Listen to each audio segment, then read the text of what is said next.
हाय दोस्तों, VK stories में आपका स्वागत है। तो आज हम सुनेंगे कल्पना की दर्द भरी कहानी। कल्पना एक मध्यम वर्गीय परिवार से थी जिसने अपनी स्नातक की पढ़ाई पूरी कर ली थी और अब वो अपने घर पर ही छोटे बच्चों का ट्यूशन पढ़ाती थी। कल्पना का रंग गोरा था और वह दिखने में बिल्कुल गुड़िया की तरह थी।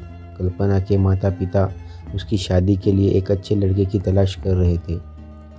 तभी कल्पना के मामा एक लड़के के बारे में बताते हैं। वो कहते हैं कि लड़के का नाम राहुल है। वह किसी कंपनी में मैनेजर के पद पर है और महीने के 70,000 कमाता है। कल्पना के माता पिता ने लड़के की फ़ोटो देखी तो उन्हें लड़का पसंद आ गया। जब कल्पना की मां ने कल्पना को लड़के की तस्वीर दिखाई तो कल्पना ने कहा, जब आप दोनों को लड़का पसंद है तो मुझे भी पसंद है। अब लड़का और लड़की वालों के परिवार ने मिलकर शादी की तारीख तय कर ली। कल्पना के माता पिता बहुत खुश थे कि उनकी बेटी की शादी एक अच्छे घर में हो रही है। पूरे धूमधाम से कल्पना की शादी हो गई। अब कल्पना अपने बचपन के घर को छोड़कर एक नए घर चली गई। कुछ दिन तो कल्पना को अपने माता पिता और अपने घर की बहुत याद आई। कल्पना की शादी को अब महीने बीत गए थे।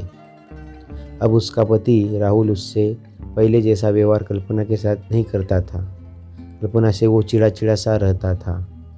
राहुल अब न पहले जैसा कल्पना को प्यार करता और न ही उसकी बातों को मानता। कल्पना को समझ नहीं आ रहा था कि वो क्या करे। वो बस रोकर अपने दर्द को कम करने की कोशिश करती। एक दिन कल्पना को पता चला कि राहुल सिगरेट पीने के बहाने छत पे जाता और किसी लड़की से बातें करता है।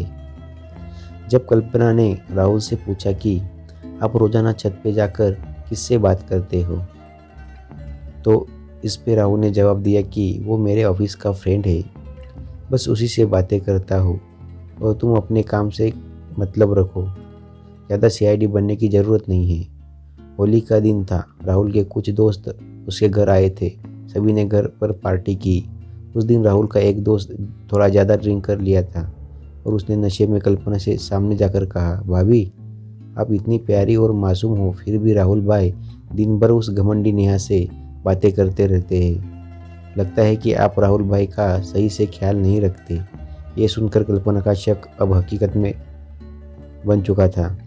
अगली सुबह जब कल्पना ने राहुल से पूछा कि ये नेहा कौन है और क्या लगती है आपकी। राहुल, मैं तुम्हें क्यों बताऊँ कल्पना, मैं बीवी हूँ आपकी। राहुल, देखो तुमसे पहले वो मेरे लाइफ में आई। कल्पना, तो फिर मुझसे शादी क्यों की। राहुल, बस तुम अच्छी लगी इसलिए शादी कर लिया। कल्पना, अब तुम देखना मैं उस कमीनी लड़की को कैसे सबक सिखाती हूँ।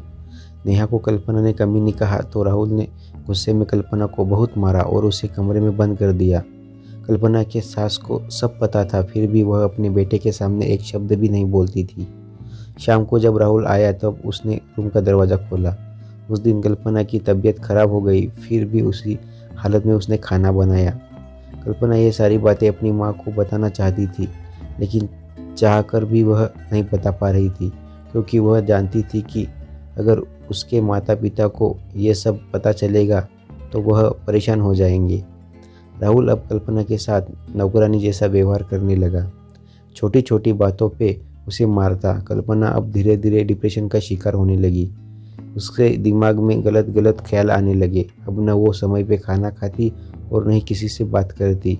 आखिरकार एक दिन कल्पना ने रूम में ही फांसी लगाकर आत्महत्या कर ली। कल्पना ने आत्महत्या का कारण किसी को नहीं बताया, लेकिन उसके सास को पता था कि कल्पना ने आत्महत्या क्यों किया। दूसरी तरफ कल्पना के माता पिता का रो रो कर बुरा हाल हो गया। कल्पना की माँ ने पुलिस को आत्महत्या कारण उसके ससुराल वालों को बताया। पुलिस राहुल और उसके माता पिता को ले गए, लेकिन पैसों के दम पर कुछ ही दिनों में राहुल और उसके माता पिता जेल से छूट गए। जीवन में अक्सर अच्छा दिखने वाला इंसान अच्छा नहीं होता। उसके अंदर कहीं ना कहीं बुराई छुपी होती है और वही बुराई किसी की ज़िंदगी को बर्बाद कर देती है। कुछ ऐसा ही कल्पना के साथ हुआ। दोस्तों, कहानी अच्छी लगी हो तो लाइक करो, शेयर करो और चैनल को सब्सक्राइब करो। धन्यवाद।